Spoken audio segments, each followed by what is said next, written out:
Hi hello வணக்கம். இது உங்கள் சிவி ஜோ. எல்லாரும் எப்படி இருக்கீங்க? இப்போ பற்றியும் ஒரு சம்பவம் நடக்குது. என்னையா நடக்குது? இது உண்மையிலே இது உண்மைதானா?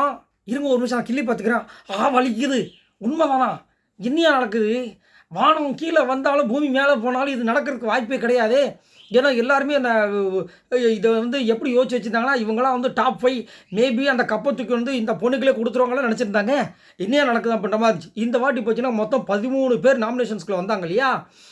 இல்லையா? ஆமாவா தானே? அதில் வந்துட்டு சாச்சனா வந்து உங்களுக்கே தெரியும். சாச்சனாக்கு மக்களோட சப்போர்ட்டு, அப்புறம் அவங்க அக்காவே வாய் தவறி சொல்லிட்டாங்க. பிஆர் சப்போர்ட்டு, அப்புறம் விஜய் சேதுபதி அவர்களுடைய சப்போர்ட்டு இவ்வளவும் இருக்குது. அப்புறம் பார்த்தீங்கன்னா திடீர்னு பார்த்தா இந்த ஓட்டிங் அனாலிசிஸில் லாஸ்ட்டில் வந்துட்டாங்க. அன்அஃபிஷியல் ஓட்டிங்கில் என்னங்க நடக்குது? 2 நாளாக வந்து ஆர்ஜானதி தான் இப்படி தொங்கிக்கிட்டு இருந்தாங்க. இப்படியே ஆடிட்டு இருந்தாங்க. ஐயா யாராவது காப்பாற்றிங்கன்னு. இப்போ பார்த்தா நம்ம சாச்சனா வந்துட்டு அதான் நான் வந்துட்டேன்னு சொல்லிட்டு கீழே வந்தோடனே சாச்சனா ஒரு 8 மணி விட்டாங்க. ஸ்ட்ரைட்டாக ஆர்ஜானதி மேலே 9வது பிளேஸ் போயிட்டாங்க.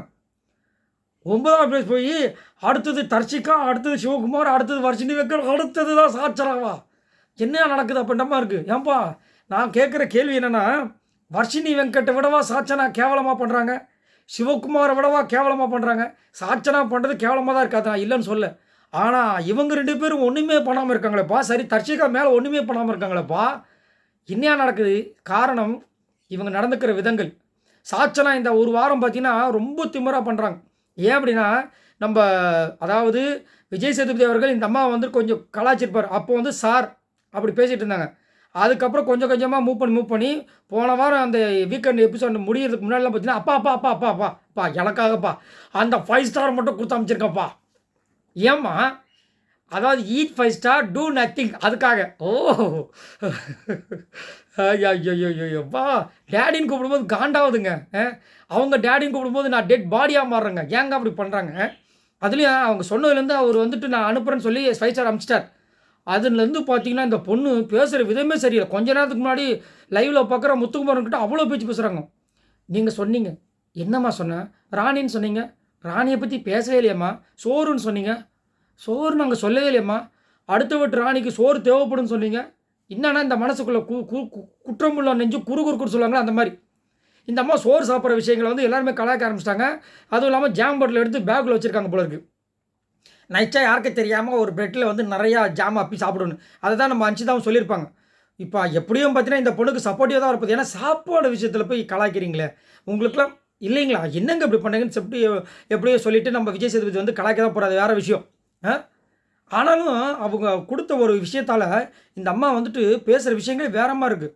நேற்று வந்துட்டு மஞ்சரியோட பேட்சை வந்துட்டு தகுந்த காரணங்கள் சொல்லி பேட்சை பிடுங்கன்னு சொல்லும்போது முத்துக்குமார் சூப்பராக வேலிடான ஒரு கொஸ்டினை வச்சு பிடிங்கிட்டார். இந்த அம்மா நானும் இப்போ பண்ணுறேன் பார், இப்போ எனக்கு இருக்கிற திறமையை நான் இப்படி காமிக்கிறேன் பார் சொல்லிட்டு மொக்கையாக ஒரு ரீசனை சொல்லி எல்லாருமே வந்துட்டு இது பண்ணி கடைசியில் புஷ்ஷுன்னு போச்சு. அதுவும் என்னென்னா ஆக்சுவலாக வந்து சாச்சனா அதில் சொன்னதில் ஒரு சின்ன ஒரு உண்மை இருக்குது. ஏன்னா இவங்க வந்துட்டு யாரையும் கேட்காம டேரெக்டாக உள்ளே பூந்து அவங்களோட கருத்து வைக்கிறாங்க. என்ன இங்கே என்ன நடந்துச்சு, அங்கே என்ன நடந்துச்சுன்னு கேட்குறதே கிடையாது. அதை தான் எடுத்து வச்சாங்க. அதை சொல்ல தெரியாமல் வச்சுட்டாங்க. எல்லோரும் பிடிச்சி இது பண்ணுறாங்க. இதில் வேறு அன்னை தெரசாவாக இருந்த ஜாக்லின் முத்து இப்போ தான் அந்த பேட்ச் அவங்களுக்கு வந்திருக்கு.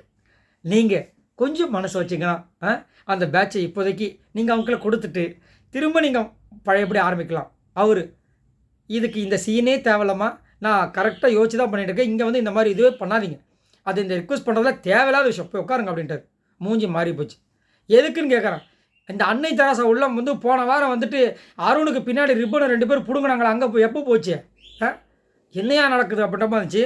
ஸோ இந்த வாரம் கண்டிப்பாக வந்து எனக்கு தெரிஞ்சு சாச்சனா வெளியே போகிறதுக்கு வாய்ப்புகள் இருக்குது. அதுக்கு மேலே வர்ஷினி வெங்கட், அதுக்கு மேலே சிவகுமார், அதுக்கு மேலே தர்ஷிகா, அதுக்கு மேலே ஆனந்தி இருக்காங்க. ஆனால் ஒருத்தர் சொன்னார், எனக்கு தெரிஞ்சு ப்ரோ ஆர்ஜானதி போகவே மாட்டாங்க. நான் கூட முட்டா பையமாக நம்பிட்டேன். லாஸ்ட்டில் வந்துட்டு விஜய் ஆர்ஜானதி இருக்காங்க, அப்போ கண்டிப்பாக இருக்கணும். ஆனால் ஆர்ஜி ஆனந்தியை காப்பாற்றுறதுக்கு இங்கே ஒரு சதி வேலை நடந்துட்டு தான் இருக்க போல இருக்குது. அப்போது ஆர்ஜி ஆனந்தியை விட சாச்சனா வந்து பெரிய இது கிடையாது போல இருக்குது. ரைட், சரி, நீங்கள் உங்களோட கமெண்ட்ஸை சொல்லுங்கள். சாச்சனாக்கு ஓட்டு கம்மியாகி அவங்க வெளியே போகிறது ஓகே, அதெல்லாம் ஓகே. பட் இவங்கள விட ஒன்றுமே இல்லாமல் வர்ஷினி வெங்கட், சிவகுமார்லாம் இருக்காங்க. தர்ஷிகாவுக்கு சுத்தமாக கேமே இல்லை. அப்படின்னு பார்க்கும்போது சாச்சனா இருக்கலாமேன்றது என்னோட கருத்து. சாச்சனா போட தப்பு தான். நானும் வந்து நிறைய விஷயங்கள் சொல்லிட்டு தான் இருக்கேன். ஆனால் நீங்கள் உங்களோட கருத்துக்களை சொல்லுங்கள். பாய் நண்பர்களே.